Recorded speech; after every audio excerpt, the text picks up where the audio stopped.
नमस्कार, न्यूज़ 24 देख रहे हैं आप और आपके साथ मैं हूं सऊद मोहम्मद खालिद। जी हां, सवाल ओमिक्रॉन को लेकर के बहुत बड़ा कि क्या फरवरी में ओमिक्रॉन की तीसरी लहर आने वाली है, क्योंकि कोरोना के ओमिक्रॉन वेरिएंट ने भारत में भी पैर पसारने अब शुरू कर दिए हैं। महाराष्ट्र, कर्नाटका और गुजरात के बाद अब दिल्ली में भी ओमिक्रॉन का पहला मामला सामने आ चुका है। दिल्ली के स्वास्थ्य मंत्री सत्येंद्र जैन ने इसकी पुष्टि भी की। वहीं देश के कई राज्यों में पहले से ही संदिग्ध ओमिक्रॉन के मरीजों से लोग डरे हुए हैं। इस बीच कानपुर आईआईटी के एक वैज्ञानिक मणिंद्र अग्रवाल का यह अनुमान है कि फरवरी में कोरोना की तीसरी लहर आ सकती है। ऐसे में पूरे देश में एक घबराहट का माहौल भी है। दिल्ली में ओमिक्रॉन के मामले ने लोगों को और ज्यादा डरा दिया है।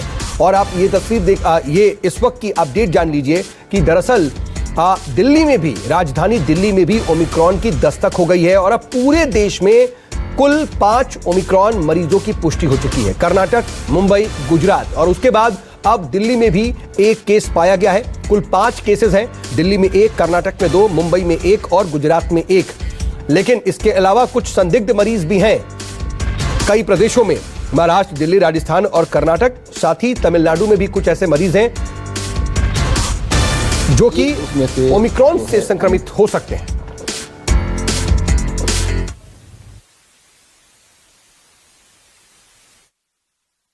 जो है ओमिक्रॉन का पेशेंट लगता है कि जो तंजानिया से आया है, तो उसके प्रीलिमिनरी रिपोर्ट के अंदर वो पॉजिटिव है ओमिक्रॉन से। फिर भी जो लैब से फाइनल रिपोर्ट इशू की जाएगी वो कल की जाएगी। बट हाँ कि 12 में से शुरुआती रिपोर्ट में एक मरीज ओमिक्रॉन का पॉजिटिव है। जी, ये तंजानिया से आए थे। तो दिल्ली के स्वास्थ्य मंत्री डॉक्टर सत्येंद्र जैन को आपने सुना, उन्होंने साफ तौर पर कहा कि दिल्ली में भी तंजानिया से आए हुए एक व्यक्ति में यह पुष्टि हो गई है कि ओमिक्रॉन वेरिएंट पाया गया है।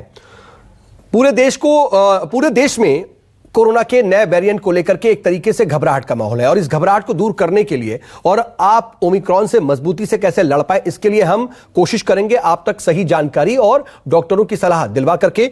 इस वक्त मेरे साथ दो खास एक्सपर्ट डॉक्टर्स जुड़े हुए हैं और साथ ही साथ मेरे 2 सहयोगी भी मेरे साथ मौजूद हैं। मेरे साथ दिल्ली से पल्लवी झा हैं, मुंबई से संकेत पाठक हैं, साथ ही एम्स के पूर्व डायरेक्टर डॉक्टर MC मिश्रा हैं। डॉक्टर मिश्रा, बहुत स्वागत है आपका न्यूज़ 24 पर।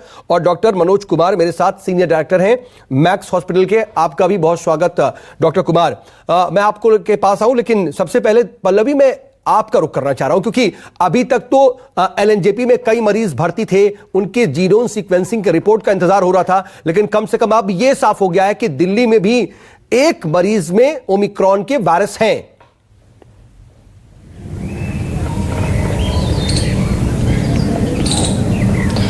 बिल्कुल, जाहिर तौर पर यह साफ और स्पष्ट है कि ओमिक्रॉन का जो वेरिएंट है वो पाया गया है। 33 वर्ष के मेल हैं जिनमें ये पाया गया और वो तंजानिया से फ्लाई कर रहे थे इंडिया और उसके बाद ही एयरपोर्ट पर उनको देखा गया कि जो उनके सिम्टम्स थे और खास जो RT-PCR की गई उसके बाद उनमें देखा गया कि जो कोविड पॉजिटिव है और इसीलिए उनको जो है क्वारंटीन एक तरीके से कहा जाए तो LNJP में लाया गया, यहाँ पर भर्ती किया गया और फिर जो उनके सैंपल है वो जीनोम सीक्वेंसिंग के लिए भेजा गया। तो कई लोगों के जीनोम सीक्वेंसिंग के लिए सैंपल भेजे गए हैं और अभी कुल मिला के 17 ऐसे संदिग्ध हैं जो LNJP में भर्ती हैं जिनकी जीनोम सीक्वेंसिंग हो रही है और कुछ की हो चुकी है, जिसमें से अभी सिर्फ फिलहाल एक ही की खबर आई है।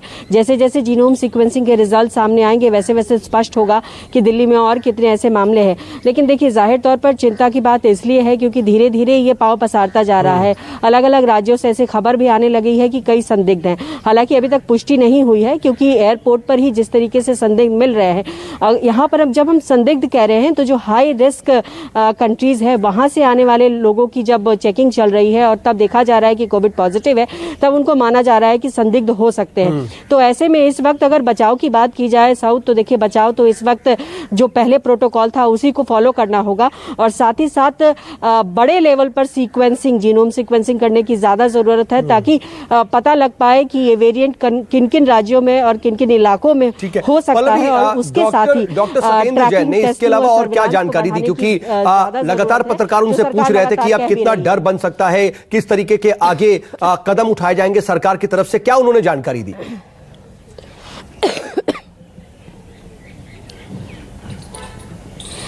देखिए, डर से ज्यादा यहाँ पर ये समझना ज्यादा सचेत रहने की जरूरत है।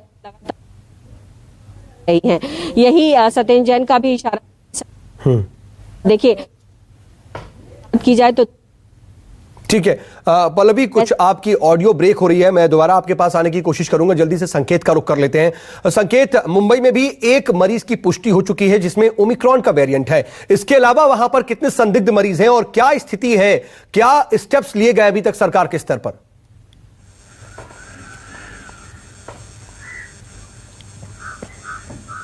देखिए सऊद, महाराष्ट्र में भी एक ओमिक्रॉन के मरीज की पुष्टि कर दी गई है। आपको बताऊं कि 33 साल का ये युवक है जो कि मुंबई से सटे कल्याण डोंबिवली इलाके का है। लेकिन सबसे हैरानी की बात यह है कि 24 नवंबर को ये मरीज साउथ अफ्रीका से दुबई गया और दुबई के बाद फिर दिल्ली आया और दिल्ली से फिर मुंबई पहुंचा था। जब उसकी कोविड रिपोर्ट पॉजिटिव पाई गई तब जीनोम सीक्वेंसिंग के लिए भेजा गया तो ये रिजल्ट सामने आया कि उसमें ओमिक्रॉन का संक्रमण है। ये एक चिंता का विषय है क्योंकि जो क्लोज कॉन्टैक्ट्स हैं उनको खोजने की अब कोशिश की जा रही है। हालांकि एक राहत की बात यह है कि करीब 12 जो क्लोज कॉन्टैक्ट थे वो उन सभी की जो रिपोर्ट है वो नेगेटिव आई है। ये एक राहत की बात है। लेकिन सबसे बड़ी चुनौती अब सरकार के लिए और स्वास्थ्य विभाग के लिए ये बन गई है कि वो शख्स दिल्ली गया था, दिल्ली के बाद मुंबई आया है, ऐसे में वो कितने और लोगों के संपर्क में आया, ये जानना अब सबसे बड़ी चुनौती होगी। वहीं दूसरी तरफ आपको बताऊं कि अकेले मुंबई से करीब 288 लोगों की जो रिपोर्ट है वो जीनोम सीक्वेंसिंग के लिए भेजी गई है और उसकी रिपोर्ट भी 1 या 2 दिन के अंदर आने की संभावना जताई जा रही है। यही वजह है कि राज्य सरकार हो या मुंबई महानगर पालिका हो, दोनों अब हरकत में आ गए हैं और सभी को एक तरह से कोविड प्रोटोकॉल फॉलो करने के लिए कहा जा रहा है। साथ ही साथ 5 यही एक तरीका है कि आप कोविड प्रोटोकॉल पूरी तरह से दोबारा फॉलो कीजिए, मास्क पहनिए, सोशल डिस्टेंसिंग का सहारा लीजिए, हाथों को सैनिटाइज करते रहिए क्योंकि एक नया वेरिएंट है और ये ज्यादा खतरनाक और घातक बताया जा रहा है। मैं डॉक्टर्स का रुख करना चाहूंगा क्योंकि एक्सपर्ट्स हमारे साथ मौजूद हैं और वो इसके बारे में क्या जानकारी और सलाह देते हैं ये सबसे ज्यादा अहम हो जाता है। डॉक्टर मिश्रा, मैं आपके पास आना चाह रहा हूं। सर देखिए, ओमिक्रॉन को लेकर के बातचीत हो रही है, कई तरह के मन में शंकाएं तो हैं, लेकिन सबसे पहले मैं आपसे यह जानना चाहूंगा कि इसकी पहचान कैसे होती है, कैसे यह पता चले कि एक नॉर्मल कोरोना पेशेंट है या फिर उस कोरोना पेशेंट में ओमिक्रॉन के वेरिएंट है? देखिए, ये तो खालिद केवल जेनोमिक सीक्वेंसिंग से ही पता लगेगा, इसका तो और कोई दूसरा तरीका है नहीं। जब हम संक्रमण वाले रोगियों को, इसीलिए हम बार बार कह रहे हैं, पल्लवी ने भी ये बात कही कि सारी राज्य सरकारों को भी और भारत सरकार को भी जीनोमिक सीक्वेंसिंग पर विशेष ध्यान देने की आवश्यकता है, जिससे जितनी हम कर रहे हैं उससे दुगनी तिगनी जीनोमिक सीक्वेंसिंग प्रतिदिन होनी चाहिए और हमें शीघ्र से शीघ्र इसका नतीजा मिलना चाहिए, परिणाम मिलना चाहिए कि उस जीनोमिक सीक्वेंसिंग में कितने हमारे कोविड जो डेल्टा वेरिएंट है, कितना हमारा ओमिक्रॉन है, कितना और कोई वेरिएंट है या कितना इन्फ्लुएंजा है। क्योंकि इस समय इन्फ्लुएंजा भी खूब चल रहा है, खूब लोगों को पर रेस्पिरेटरी ट्रैक्ट इन्फेक्शन हो रहे हैं। तो ये समझना बाकी जो सभी हम लोगों के लिए, आपके लिए, सबके लिए ये आवश्यक है। जैसे पल्लवी अब मास्क लगा के खड़ी हुई रिपोर्टिंग कर रही है, दूसरे आपके संवाददाता भी मास्क लगा के कर रहे हैं, जो अभी बीच में सबने छोड़ दिया था, सब लोग बिना मास्क के रिपोर्टिंग कर रहे थे। तो ये अच्छी बात है, ये भी एक मैसेज देने का एक तरीका है कि देखिए, हम घर में अकेले बैठे हैं तो मास्क के बिना हो सकते हैं, लेकिन बाहर हम कहीं पे भी हैं तो मास्क के बिना हमें नहीं अपना करना चाहिए कहीं पे भी। और थोड़े से भी लक्षण लगते हैं बुखार के या सिर में दर्द के, गले में खराश के, तो अपनी जांच करा लें। तो इसमें हम जो कह रहे हैं कि पैनिक, हम पहले भी कहते थे, डर होना ठीक बात है क्योंकि आप फिर सावधानी लेंगे। अगर बिल्कुल डर नहीं होता तो लोग सावधानी नहीं लेते हैं। तो इसमें मास्क और कहीं पे भी छोटी गैदरिंग भी आप घर में कर रहे हैं, 4-5 लोगों को बुलाया है, 2-3 लोगों को, तो उसमें भी आप वेंटिलेशन का विशेष ध्यान रखें। उत्तर भारत में खास तौर से, क्योंकि यहाँ पे सर्दी हो गई है नहीं, लेकिन ऐसे में तब क्या किया जाए जब बाजारों में अभी इसको लेकर के बहुत ज्यादा सतर्कता नजर नहीं आ रही है, लोग बेपरवाह लापरवाह नजर आ रहे हैं, शादियों का मौसम है, वहां पर भी गैदरिंग बहुत हो रही है, चुनावी रैलियों में भी बहुत गैदरिंग हो रही है, इनको भी देखने की जरूरत आन पड़ी है, क्योंकि अभी तक हम सिर्फ ये कह रहे थे कि कहीं ओमिक्रॉन देश में आ ना जाए। अब तो ये कंफर्म है कि 5 केस हो चुके हैं, कई संदिग्ध हैं जिनकी जांच चल रही है। मैं आऊंगा डॉक्टर मिश्रा आपके पास, लेकिन डॉक्टर कुमार मैं आपके पास आना चाहूंगा। सर देखिए, अभी तक ओमिक्रॉन की लेकर के जब बात कर रहे हैं तो डॉक्टर मिश्रा कह रहे हैं कि जीनोम सीक्वेंसिंग के रिपोर्ट के ही जरिए यह पता चलेगा कि ओमिक्रॉन वेरिएंट है या नहीं है, लेकिन अभी तक तो नॉर्मल आरटीपीसीआर टेस्ट हो रहा है या फिर एंटीजन टेस्ट हो रहा है। हर एक टेस्ट क्या जीनोम सीक्वेंसिंग के लिए भेजा जा रहा है या भेजा जाना अब जरूरी हो गया है? देखिए खालिद साहब, पहले जो हमारा इंसाकॉक का जब हुआ था तो उस समय ये माना गया था कि 5% पॉजिटिव केसेस को करेंगे, लेकिन हम लोग अभी उस टारगेट को भी नहीं अचीव कर पाए हैं। तो ये कहना कि हम सारे पॉजिटिव सैंपल्स का जीनोम सीक्वेंसिंग करेंगे, मुझे नहीं लगता है कि प्रैक्टिकल है। अब रही बात की ये जो कोविड पॉजिटिव है ओमिक्रॉन है या डेल्टा वेरिएंट है, इससे जानने से पहले मुझे ये लगता है कि जिस तरह से ओमिक्रॉन की जो अभी तक जो रिपोर्ट प्रिलिमिनरी डेटा जो हमारे पास अवेलेबल है कि इसमें ट्रांसमिसिबिलिटी तो हाई है, 3 से 6 गुना ज्यादा है डेल्टा वेरिएंट से, तो ये हो सकता है कि थोड़े दिनों के उपरांत ये चेंज कर दे, डेल्टा वेरिएंट से ज्यादा ओमिक्रॉन जो है वो प्रीडोमिनेंट वेरिएंट हो जाए। और जैसा कि अभी डॉक्टर अग्रवाल ने IIT दिल्ली से भी IIT कानपुर से जो बात कही है कि जनवरी तक थर्ड वेव आ सकती है, तो उस चीज को भी नजरअंदाज नहीं करना चाहिए। मेरा कहना है कि अनलेस प्रूव्ड अदरवाइज जो भी पॉजिटिव RT-PCR है उसको ओमिक्रॉन का ही समझना चाहिए। हो सकता है कि डेल्टा वेरिएंट का निकले, अदर वेरिएंट्स का निकले, बट ओमिक्रॉन जिस तरीके से फैल रहा है, देखिए अभी हल्की सी आहट होने लगी है, रोजाना के केसेस हमारे कंट्री में भी बढ़ रहे हैं, और जिस तरह से आप देखिए कि R वैल्यू इसका 2 से ज्यादा है, जबकि सितंबर में साउथ अफ्रीका में केसेस जो थे उसमें R वैल्यू 1 था, और अब जो नवंबर में केसेस आए थे उसमें 2 से ज्यादा था। तो बहुत रैपिडली देखिए ट्रांसमिसिबिलिटी, इसमें जो एक जेनेटिक चेंजेज आए हैं, जो 32 म्यूटेशंस में एक फ्यूरिन क्लीवेज बोलते हैं, उस म्यूटेशन की वजह से इसकी ट्रांसमिसिबिलिटी हाई है, इसमें कोई शक नहीं है। ये एक्सपेरिमेंटल डेटा है, अभी क्लिनिकल और इम्यूनोलॉजिकल डेटा जो अब आएगा, क्योंकि 7-8 दिन हुए हैं अब इसके वेरिएंट ऑफ कंसर्न बने, तब तक के लिए जैसा डॉक्टर मिश्रा भी कह रहे थे कि हमें अपना गार्ड बिल्कुल ऑन रखना है, क्योंकि कोई भी वेरिएंट हो, कोविड एप्रोप्रिएट बिहेवियर जो है, मास्क, हैंड हाइजीन और सैनिटाइजर जो है वो आप देखिए, सभी एक्सपर्ट्स ये बार बार कह रहे हैं कि आप कोरोना एप्रोप्रिएट बिहेवियर को बिल्कुल त्यागिए मत, मास्किंग और सोशल डिस्टेंसिंग को बिल्कुल भी नजरअंदाज मत कीजिए। मैं डॉक्टर कुमार आपके पास आऊं उससे पहले एक बार फिर से डॉक्टर मिश्रा आपका रुख करना चाहूंगा। सर देखिए, कोरोना के नए वेरिएंट के मामले बढ़ रहे हैं, उसके साथ साथ 2 और अहम अपडेट हैं। एक IIT कानपुर के वैज्ञानिक हैं मणिंद्र अग्रवाल, वो ये कह रहे हैं कि तीसरी लहर फरवरी में आ सकती है। तो वहीं आज स्वास्थ्य मंत्री ने यह जानकारी दी कि 50% आबादी वैक्सीनेटेड हो चुकी है। इनको हम किस तरीके से देखें? हम वैक्सीनेशन के मामले में लगातार आगे बढ़ रहे हैं, नए रिकॉर्ड्स हम बना रहे हैं और अब तो 50% आबादी फुली वैक्सीनेटेड है। इसके साथ साथ जब एक तरीके का थ्रेट आता है, एक तरीके से डर नजर आता है कि फरवरी में तीसरी वेव आ सकती है, कैसे निपटे और कैसे आप इसको एनालाइज करेंगे? नहीं, प्रोफेसर मणिंद्र अग्रवाल की बात पे थोड़ा ध्यान देने की आवश्यकता है हम सबको, क्योंकि उन्होंने जो दूसरी लहर में भी अपने सुझाव दिए थे इसी आधार पे, और जो प्रेडिक्शंस किए थे वो काफी हद तक वो ठीक निकले थे कि कब से सेकंड वेव कम होना शुरू हो जाएगी। उन्होंने काफी बहुत संतुलित अपने आंकड़े दिए थे और वो ठीक निकले थे। तो उनकी बात को बिल्कुल ध्यान देने की आवश्यकता है। वो उन्होंने ये कहा है उस आधार पे अगर हम कुछ नहीं करते हैं तो लहर आ सकती है फरवरी में। अगर हम जैसा कर रहे हैं करते रहेंगे तो फिर लहर जैसे मई से चल रहा है, तीसरी लहर की जो बात चल रही है, जब डॉक्टर विजय राघवन ने कहा था कि तीसरी लहर आएगी, फिर सबने कहा कब आएगी, कि अगस्त में आएगी, फिर कहा सितंबर में आएगी, फिर कहा अक्टूबर में आएगी, फिर दिवाली के बाद आएगी, फिर दिसंबर में आएगी। तो ये देखिए किसी को कुछ पता नहीं है, ये उन्होंने तो फिर भी अपना कुछ मैथमेटिकल कैलकुलेशन किया है, तो उस आधार पे उन्होंने कहा है, तो उनकी बात पे अवश्य ध्यान देना चाहिए। और अगर हमारा टीकाकरण अभियान जिस प्रकार चल रहा है इस समय वैसा ही चलता रहेगा और हम जनवरी के अंत तक अगर हम सारे एलिजिबल एडल्ट्स को टीका लगा देते हैं तो संभवतः तीसरी लहर उस अवस्था में नहीं आएगी जो हम अप्रैल मई में हमने इस वर्ष देखा है।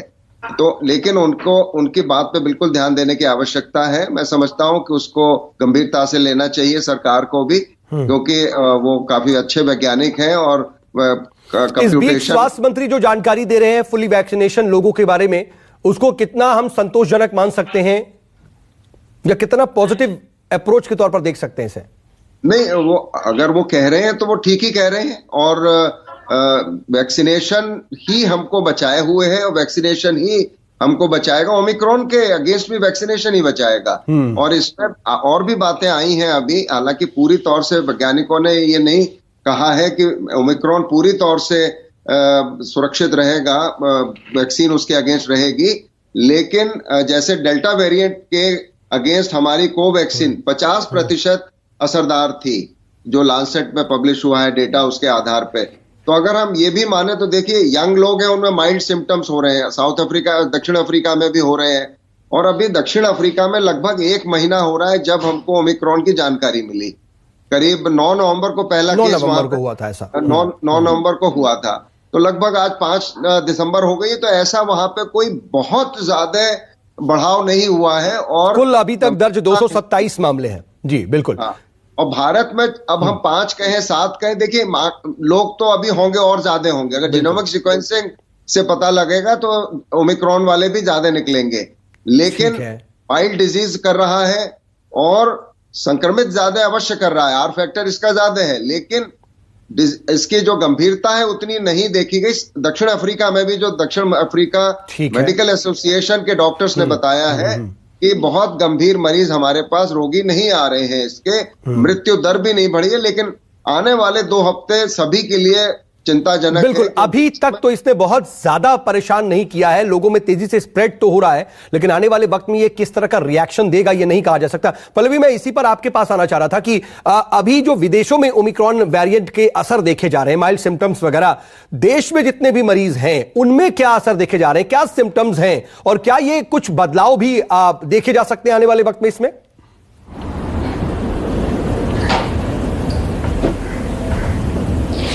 देखिए, बिल्कुल जो आपने सवाल किया है, अभी तक जो हमारे देश में अभी हम कहें कि जो पॉजिटिव ओमिक्रॉन से जो पेशेंट मिले हैं उनमें जो सिम्टम्स दिखाई पड़े हैं वो भी माइल्ड दिखाई पड़े हैं। हल्का बुखार या बदन में दर्द जैसी खबर हमारे तक आई है कि इस तरीके की ही सिम्टम मिले हैं, और RT-PCR करने के बाद कोविड पॉजिटिव पाया गया और फिर उनके सैंपल को जीनोम सीक्वेंसिंग के लिए भेजा गया था।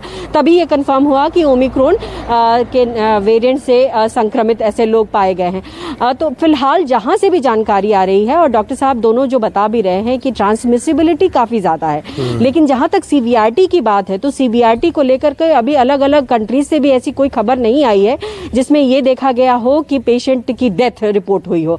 आप अगर पहले केस को भी ले ले जिसमें यह कहा गया कि एड्स के पेशेंट थे, लेकिन देखिए उनमें भी जो सिम्टम्स कहा गया वो भी बहुत माइल्ड ही सिम्टम कहा गया। तो अभी इस बात को लेकर एक तसल्ली जरूर दिखाई पड़ती है कि ट्रांसमिसिबिलिटी ज्यादा होने के बावजूद अभी सीवीआरटी उतनी नहीं है। लेकिन चूंकि आपने दूसरा सवाल ये किया कि क्या इसमें भी चेंजेस हो सकते हैं वेरिएंट में, तो देखिए इस पर ही जीनोम सीक्वेंसिंग काम करता है। ये तो साथ ही साथ पता लगाता ही है कि कौन सा वेरिएंट है, इससे साथ साथ ये भी पता लगाता है कि उस वेरिएंट में कहीं भारत में कहीं तो बदलाव नहीं हो रहा है, चाहे वो ओमिक्रॉन हो, चाहे वो डेल्टा हो, किसी भी तरीके का वेरिएंट हो, उसमें किसी तरीके का म्यूटेशन तो भारत में नहीं हो रहा है। तो ये तमाम चीजों की जानकारी जो है वो जीनोम सीक्वेंसिंग ही देती है, और इसीलिए लगातार जो डॉक्टर्स कह भी रहे हैं कि आप इसको रैंप अप करिए। अगर आप इसको रैंप अप करते हैं तो भारत के अलग अलग कोनों से आपको जानकारी मिलनी शुरू हो जाएगी कि कहां पर कितने संक्रमण किस वेरिएंट से हो रहे हैं, और फिर उसके बाद आपको इंपॉर्टेंट हो जाता है जो संकेत ने कहा कि कॉन्टैक्ट ट्रेसिंग। कॉन्टैक्ट ट्रेसिंग इसलिए जरूरी है क्योंकि अलग अलग राज्यों में जब फैलता है तो अगर आप पता नहीं लगा पाते हैं कि कॉन्टैक्ट कहां का था तो फिर वो अलग अलग राज्यों में बढ़ना शुरू हो जाता है। तो ऐसे में सरकार के दायित्व तो बहुत ज्यादा है ही, लेकिन इसमें आम लोगों का भी दायित्व काफी ज्यादा बड़ा है क्योंकि अब सब कुछ ओपन है, और ऐसे में अगर आप गलती करेंगे तो फिर संक्रमण से बचा पाना बहुत मुश्किल हो जाएगा। अपने स्तर पर गलती नहीं करना है। लेकिन डॉक्टर मनोज कुमार, देखिए जो पल्लवी जिक्र कर रही है वो भी बहुत अहम हो जाता है। हम देख रहे हैं कि स्प्रेड रेशियो बहुत ज्यादा है, 43 देशों में फैल चुका है, लेकिन 1 महीने का वक्त होने जा रहा है, अभी तक डेथ रिपोर्ट्स नहीं आ रही है या फिर माइल्ड सिम्टम्स की ही बात की जा रही है। तो ये क्या राहत वाली खबर है, ये राहत के तौर पर देखा जा सकता है या फिर बहुत ज्यादा डरने की ही जरूरत है? तक जो क्लिनिकल जो डेटा मिल रहा है उसके हिसाब से माइल्ड सिम्टम्स हैं। इस बारे वेरिएंट्स में थोड़ा मसल्स पेन या मांसपेशियों में दर्द ज्यादा हो रहा है, बट हल्के फीवर और जुकाम के लक्षण। बट आप खालिद साहब एक चीज देखिएगा कि इनिशियल जो भी वेरिएंट्स आए थे उसमें जो इनिशियल फ्यू एक आध महीने का जो समय था उसमें जो सिम्टम्स थे वो उतने ज्यादा ग्रेव नहीं थे। तो हमें लगता है कि थोड़ा वेट करना चाहिए, 2-3 हफ्ते। डेल्टा वेरिएंट से तो इसका जो स्वरूप है वो बदला हुआ है और उसी तरीके से ये डिफरेंट तरीके से रिएक्ट कर रहा है। डेल्टा वेरिएंट में हमने देखा था कि बहुत ज्यादा सिवियरिटी देखी जा रही थी, डेथ रेशियोज बहुत बढ़ रहे थे। क्या ये भी अनुमान लगाया जा रहा है कि इसमें भी ऐसा हो सकता है? देखिए, इसमें चेंज आ सकता है खालिद साहब। मैं आपको जो अभी तक जो रिपोर्ट्स आए हैं वो एक्सपेरिमेंटल, जो हम म्यूटेंट इंजीनियर्ड वायरस जो बना के जो प्रयोग करते हैं उसके आधार पर रिपोर्ट्स हैं कि जितने भी स्पाइक पे जो पॉलीम्यूटेंट जो स्पाइक वाले जो वेरिएंट्स बनाए गए थे लैब में, उनमें देखा गया कि वो इम्यूनिटी को इवेड कर रहे थे। और जो सीवियर इलनेस है उससे डेफिनेटली इम्यूनाइजेशन जो है, जो वैक्सीन से वो सीवियर इलनेस और हॉस्पिटलाइजेशन और डेथ को प्रिवेंट करती है। तो मुझे लगता है कि तो इस पे भी कारगर होगी उस हद तक कि ताकि डेथ और आईसीयू एडमिशन कम होंगे। बट अभी थोड़ा सा इन्फेक्शन का भी क्या सिम्टम्स होगा और लंग्स का नहीं डॉक्टर कुमार, असल में यह है कि जब हम डेल्टा वेरिएंट को स्टडी करते हैं, उसको देखते हैं, तो वो वहां पर इनिशियल स्टेज में ही उसमें सीवियर केसेस देखने को मिलने लगे थे, लेकिन अभी तक ओमिक्रॉन में ऐसे बहुत सीवियरिटी वाले केसेस नहीं मिले हैं। जी, सेकेंड वेव में जो डेल्टा वेरिएंट था उसमें क्या था कि थोड़े से क्लिनिकल फीवर के बाद तुरंत लंग्स का इन्वॉल्वमेंट होता था और बड़ा फल्मिनेट होता था, पूरा लंग्स इन्वॉल्व होकर व्हाइट हो जाता था। वैसी चीजें अभी तक देखने को नहीं मिली है, तो पैनिक की बात नहीं है। बट मुझे लगता है कि जो क्लिनिकल जो फीचर्स हैं वो भी ज्यादा केसेस के बाद रिपोर्ट होंगे, क्योंकि अभी सैकड़ों में केस है तो उसमें पता नहीं चलेगा। तो मुझे लगता है थोड़ा वेट कर ले तो ज्यादा क्लियर पिक्चर हमें मिल जाए। ठीक है। डॉक्टर मिश्रा, एक छोटी सी आपसे डिटेल चाहते हैं, क्योंकि लगातार देखिए हम जब बात करते हैं तो बार बार जीनोम सीक्वेंसिंग की बात हो रही है, उसकी रिपोर्ट का इंतजार की बात हो रही है, म्यूटेशन की बात हो रही है कि ये बहुत ज्यादा म्यूटेट किया कर चुका है, स्पाइक प्रोटीन पर असर करता है। मैं चाहूंगा कि जल्दी से अगर आम दर्शकों को कुछ आसान भाषा में आप बता पाएं कि दरअसल म्यूटेशन क्या है, स्पाइक प्रोटीन क्या है, जीनोम सीक्वेंसिंग है क्या? देखिए, आरएनए वायरस अस्थिर वायरस कहलाते हैं, स्टेबिलिटी नहीं होती है, अनस्टेबल वायरस होते हैं, इसीलिए इनका टीका बनने में भी दिक्कत आती है। अब जैसे HIV वायरस है हमारा, उसका अभी तक टीका नहीं बना है। उसका कारण ये है कि वो भी चरित्र बदलता है बहुत जल्दी। लेकिन ये अच्छी बात हुई कि कोरोना वायरस SARS-CoV-2 जो जिससे अभी हम लोग जूझ रहे हैं, उसमें जो ये आपने देखा, इसका जो कोरोना क्यों नाम दिया गया है इस वायरस को, इसके जो सरफेस पे जो स्पाइक है उसकी वजह से इसको कोरोना बोलते हैं। उसकी वैसा दिखने लगता है वो कोरोना की तरह, और उसके अंदर एस प्रोटीन है।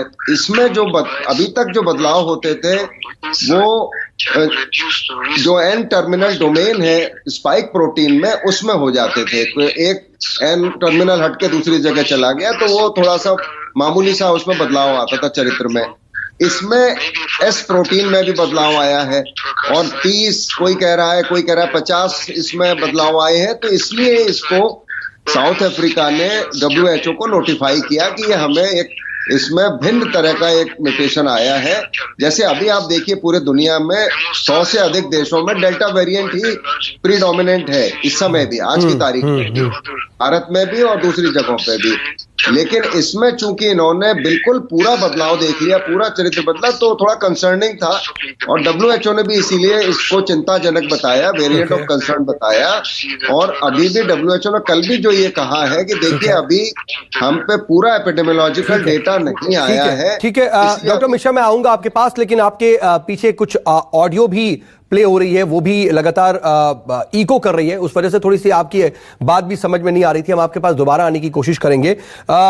संकेत, देखिए इतना तो साफ है कि ओमिक्रॉन बाहर से ही आएगा, और लगातार ये बात कही जा रही है, कई राज्य सरकारों ने भी बाकायदा इसको लेकर के अपील की है केंद्र सरकार से कि फ्लाइट्स पूरी तरह से रोक दी जाए या बैन कर दी जाए। लेकिन ज्योतिरादित्य सिंधिया कह रहे हैं कि जो हाई रिस्क वाले देश हैं उनको लेकर के लगातार सख्ती बरती जा रही है। वो सख्ती कितनी कारगर है, क्योंकि अब तो एंट्री होने लगी है ओमिक्रॉन की?